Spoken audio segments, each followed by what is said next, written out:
Hi guys, this is Siddhant and you are watching sit talk. मैं आपको बता दूं कि एयरटेल जो ऑपरेटर है वो उसने अभी अभी एयरटेल पेमेंट बैंक के नाम से एक नया बैंक स्टार्ट किया है, जो इंडिया का पहला पेमेंट बैंक जिसे हम कह रहे हैं। तो आप ये वीडियो पूरा देखें, क्योंकि इस वीडियो में आपको बताऊंगा कि पेमेंट बैंक और बाकी बैंक में क्या डिफरेंस है। उसके बाद मैं आपको बताऊंगा कि एयरटेल के पेमेंट बैंक में ऐसा क्या है, क्यों आपको इसमें अकाउंट ओपन करवाना चाहिए। उसके बाद हम इनके चार्जेस भी देखेंगे। और आज ही मैंने इस पेमेंट बैंक में मेरा अकाउंट ओपन करवाया है, तो मैं मेरी आपको नेट बैंकिंग भी दिखाऊंगा और मेरी मोबाइल ऐप भी दिखाऊंगा, जो इंटरफेस आपको मिलेगा यूज करने के लिए बैंकिंग सर्विसेज।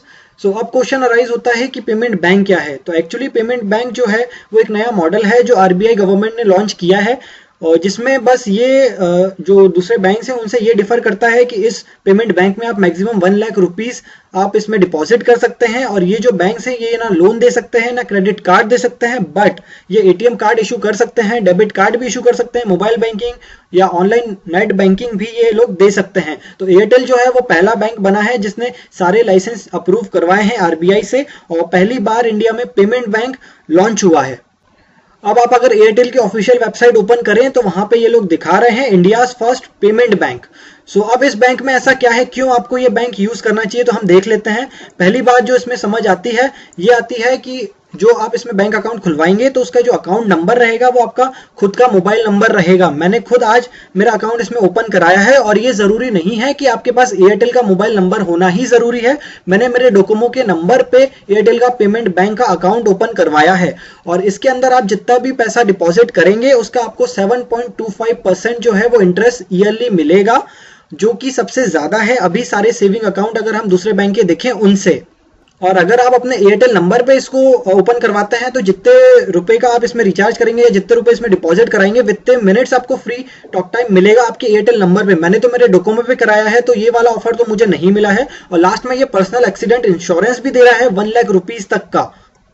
और जब आप इसमें अकाउंट ओपन करवाएंगे तो बकायदा आपको अकाउंट नंबर मिलेगा, वो अकाउंट नंबर आपका खुद का मोबाइल नंबर होगा, और उसके साथ ये लोग आईएफएससी कोड भी देंगे। सो इन शॉर्ट आपको एक बैंक अकाउंट मिल जाएगा। तो ये सारी बातें थी जो मैं आपको बताना चाहता था। ये सारी फैसिलिटी मिलेंगी अगर आप इसमें आप अकाउंट ओपन करवाते हैं एयरटेल बैंक में। और अच्छी बात ये है कि ये जो फैसिलिटी है ये जहां भी इनके बैंकिंग पॉइंट्स है वहां से आप अवेल कर सकते हैं। तो सिंपल इस लिंक पे क्लिक करें, डिस्प्ले ऑन मैप, ये लिंक मैं आपको डिस्क्रिप्शन में भी दे दूंगा। इसमें आप बैंकिंग पॉइंट पे क्लिक करें, आपका पिन कोड ओपन करें, आपका पिन कोड एंटर करें, और यहाँ पे बैंकिंग पॉइंट पे क्लिक करें, और यहाँ पे ये सारे बताएगा कि इतने सारे बैंकिंग पॉइंट आपके आसपास हैं। तो आप यहाँ पे जा सकते हैं और यहाँ से आप अपना बैंक ओपन भी करा सकते हैं। अब हम चार्जेस देख लेते हैं। अगर आप इसमें ओपन कराएंगे अकाउंट तो आपको क्या चार्जेस देने पड़ेंगे। अकाउंट ओपनिंग चार्जेस इसमें फ्री है। उसके बाद इसमें कैश डिपॉजिट आप करते हैं वो भी फ्री है। उसके बाद अगर आप कैश विड्रॉ करवाते हैं, और इसमें अच्छी बात यह है अगर आप अकाउंट ओपन करवाते हैं तो इसमें आप कैश डिपॉजिट भी करा सकते हैं, कैश विड्रॉ भी करा सकते हैं, और ये सारी चीजें होंगी इनके बैंकिंग पॉइंट्स पे।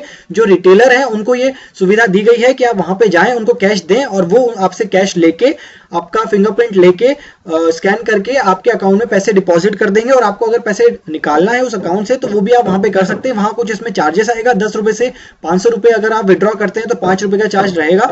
तो ये पूरी फाइल मैंने आपको डिस्क्रिप्शन में लिंक दिया है, तो इसको आप पढ़ लीजिए। इसमें सारे चार्जेस बताए गए हैं।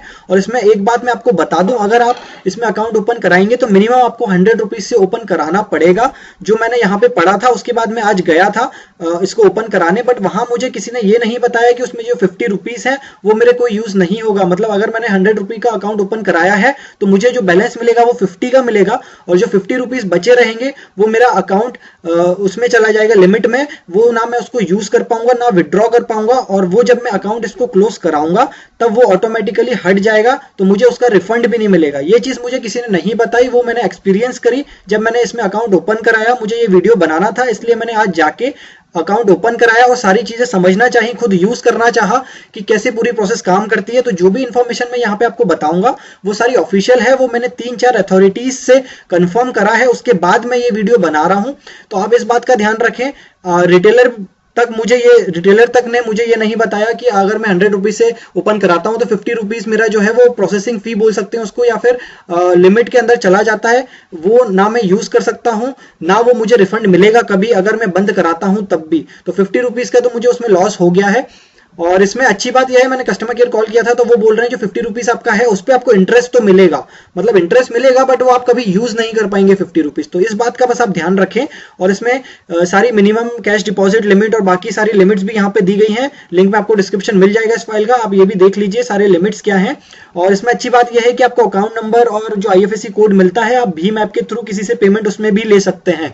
मतलब सिंपल आप उसको बोलें और वो आपका अकाउंट नंबर IFSC कोड डाल के आपके अकाउंट में फंड ट्रांसफर कर सकता है। अब इसमें टर्म्स एंड कंडीशंस भी हैं, बहुत सारी टर्म्स एंड कंडीशन है, मैंने पूरी टर्म्स एंड कंडीशन पढ़ी है। तो इसमें 3-4 चीजें मेन है जो आपको पढ़ना चाहिए। पहली बात यह है कि मैक्सिमम जो आप पेमेंट रखेंगे आपके अकाउंट में वो 1 लाख होगा, उससे ज्यादा आप नहीं रख सकते और वो लिमिट भी है पेमेंट बैंक्स की।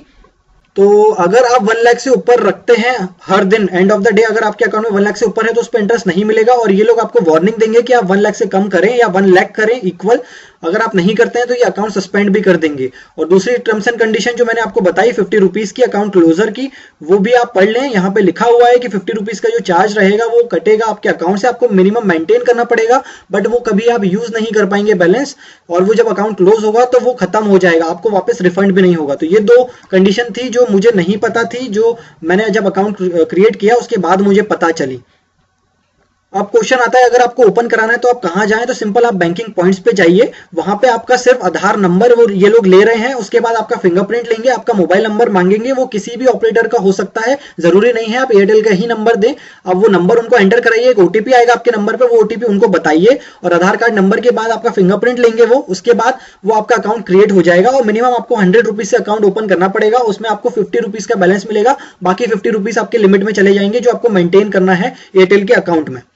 तो ये पूरी प्रोसेस फॉलो करने के बाद अब मैं आपको दिखा देता हूं मुझे क्या इंटरफेस मिला है ये अकाउंट ओपन करने के बाद, क्या नेट बैंकिंग मुझे किस तरह का इंटरफेस ये लोग दे रहे हैं जिसके थ्रू मैं बैंकिंग कर सकता हूं।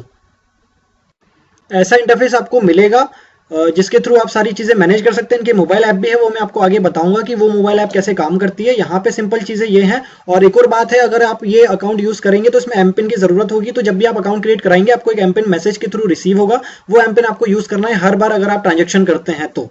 और ट्रांजेक्शन में ट्रांजेक्शन हिस्ट्री आ जाएगी, बैलेंस में बैलेंस आ जाएगा। ट्रांजैक्शन हिस्ट्री में जैसे आज मैंने ओपन कराया है 100 रुपीज का रिटेलर के थ्रू, तो वो 100 रुपीज मेरे अकाउंट में आए हैं, बट मुझे बैलेंस जो दिखा रहा है वो 50 रुपीज ही दिखा रहा है, तो 50 रुपीज जो है वो मेरे लिमिट में चले गए हैं, वो वापस नहीं आएंगे।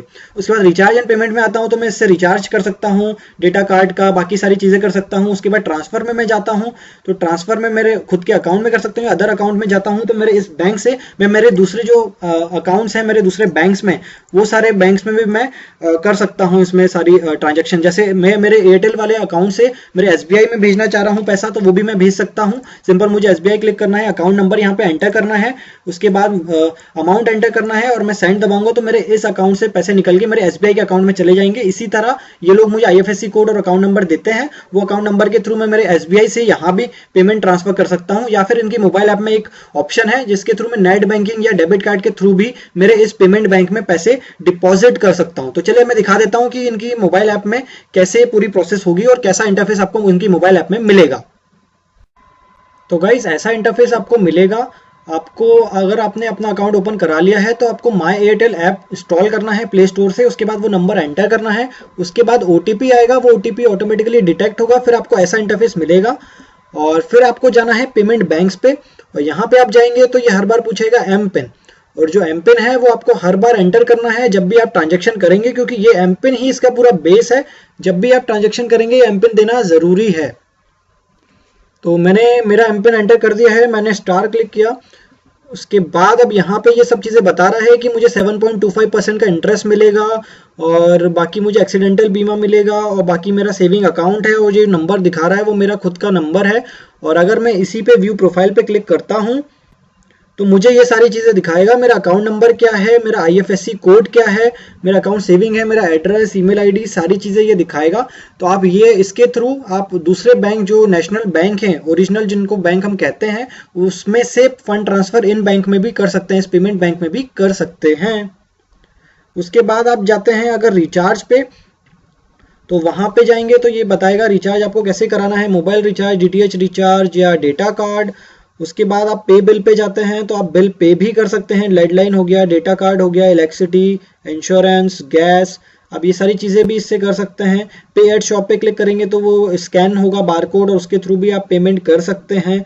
ऐड मनी पे जाएंगे तो ये पूछेगा कितने रुपए आपको ऐड करना है, आप यहाँ पे अमाउंट एंटर करिए। उसके बाद आपको एक इंटरफेस मिलेगा, तो आप अपने डेबिट कार्ड हो गया या नेट बैंकिंग हो गया, तो उसके थ्रू आप इस पेमेंट बैंक में फंड ऐड भी कर सकते हैं। और अगर आपके पास ज़्यादा फंड इस बैंक में हो गया है, आप चाहते हैं कि ये जो फंड है ये मैं और किसी बैंक में लेके जाऊं मेरे दूसरे बैंक्स में, तो आप सेंड मनी पे क्लिक करें। उसके बाद ये मोबाइल नंबर के थ्रू, अगर सामने वाले के पास भी एयरटेल पेमेंट बैंक है तो उसका नंबर आप यहाँ पे एंटर करें और उसको ये फंड ट्रांसफर हो जाएगा। या फिर बैंक में जाएं, बैंक में आप अकाउंट होल्डर नेम डालें और सिलेक्ट बैंक पे जाएं, तो ये सारे जो बैंक हैं इन पे आप अपने पेमेंट बैंक से फंड ट्रांसफर कर सकते हैं, बट उन पे चार्जेस हैं, वो चार्जेस आप फाइल में देख लें। तो आप SBI में पेमेंट भेज सकते हैं, यहाँ से जिस भी बैंक में भेजना चाहें आपके इस बैंक से, पेमेंट बैंक से, एयरटेल पेमेंट बैंक से वो भेज सकते हैं। आपको सिंपल अकाउंट नंबर एंटर करना है और अमाउंट एंटर करना है और फिर आपका जो पैसा है इस अकाउंट से निकल के आपके ओरिजिनल अकाउंट में चला जाएगा। तो ये सारी चीज़ें हैं। इसमें आपको ट्रांजैक्शन भी दिख जाएगा नीचे क्या ट्रांजैक्शंस हुए हैं, और 50 रुपीज़ ही मुझे बैलेंस दिखा रहा है, बाकी बैलेंस ये नहीं दिखा रहा है क्योंकि वो 50 रुपीज़ जो है वो मेरा मिनिमम मुझे मेंटेन करना है, वो मैं यूज़ नहीं कर पाऊंगा। और अगर आपको ये अकाउंट आपने एक बार बना लिया है, आपको क्लोज करना है, तो आप 30 डेज तक नहीं कर सकते हैं, फिर आपको इनके कस्टमर केयर कॉल करना पड़ेगा। वो अकाउंट क्लोज करेंगे और जितना बैलेंस होगा वो रिफंड के लिए बाकी डिटेल्स आपको भेजेंगे। और अगर आप चाहें तो इस बैंक में, इस पेमेंट बैंक में आप कैश डिपॉजिट भी कर सकते हैं। उसके लिए आपको बैंकिंग पॉइंट्स जो दिखाए हैं आपके आसपास जिस भी एरिया में है वहाँ पे जाएं और वहाँ पे आपका अकाउंट नंबर देके उसके बाद आधार कार्ड स्कैन करवा के उसके बाद आप इससे फंड निकाल भी सकते हैं या फिर इसमें फंड ऐड भी कर सकते हैं कैश के थ्रू। उनको आप कैश देंगे तो आपके अकाउंट में फंड ऐड कर देंगे, और अगर आपको ये बैलेंस का कैश लेना है तो वहाँ पे जाएं और वहाँ पे फिर वो आपको कैश दे देंगे और आपके अकाउंट से वो पैसा डेबिट भी हो जाएगा। तो इन शॉर्ट ये बहुत प्यारा बैंक बोल सकते हो आप इसको। ये पूरा कैशलेस है। जब भी आप इसमें अकाउंट क्रिएट कराएंगे तो आपको कोई डॉक्यूमेंट देने की जरूरत नहीं है, बस आपका आधार कार्ड का नंबर लगेगा और फिंगरप्रिंट स्कैनर लगेगा और बस उसके बाद आपका अकाउंट ओपन हो जाएगा। तो जिन लोगों के पास अकाउंट नहीं है वो डिजिटल इंडिया में सपोर्ट कर सकते हैं इन पेमेंट बैंक्स के थ्रू। और एक बात और मैं आपको बता दूं कि पेटीएम जो है उसको भी लाइसेंस मिल गया है, अप्रूव हो गया है, तो मे बी 15 जनवरी के बाद वो भी अपना पेमेंट बैंक लॉन्च करे और जितने पेटीएम वॉलेट में पैसा है वो सारा ऑटोमेटिकली कन्वर्ट हो जाएगा पेमेंट बैंक्स में। और मुझे जो अभी तक बातें पता चली हैं उसमें ये पता चला है कि शायद उसमें 15% इंटरेस्ट रेट हो सकता है। तो ये अच्छी बात है, बट अभी कंफर्मेशन नहीं है। तो अगर आपने चैनल सब्सक्राइब नहीं करी है तो कर लीजिए। जिस दिन भी वो लॉन्च होगा उस दिन मेरा टारगेट यही रहेगा कि मैं उसमें जाऊं, अकाउंट ओपन करवाऊं और आपको पूरी प्रोसेस समझाऊं खुद यूज करके कि कैसे वो काम करता है। तो आप सब्सक्राइब कर लीजिए चैनल, तो आपको नोटिफिकेशन आ जाएगा जब भी मैं उस टॉपिक के ऊपर वीडियो अपलोड करूंगा। आई होप आपको ये वीडियो अच्छा लगा होगा। आप इसको प्लीज लाइक करिए, शेयर कीजिए, कमेंट करिए। आपका कोई डाउट है तो आप कमेंट करिए, तो मैं आपका कमेंट का आंसर भी दूंगा। मैंने बहुत सारे इसमें एक्सपीरियंस करे हैं। मैंने 20 क्वेश्चंस की लिस्ट बनाई थी जो मैंने खुद सॉल्व करी है चीज़ें। तो आपका अगर और कोई डाउट इसमें कवर नहीं हुआ है तो आप कमेंट करिए, मैं उसका रिप्लाई ज़रूर करूँगा। So I hope you like this video. Thank you.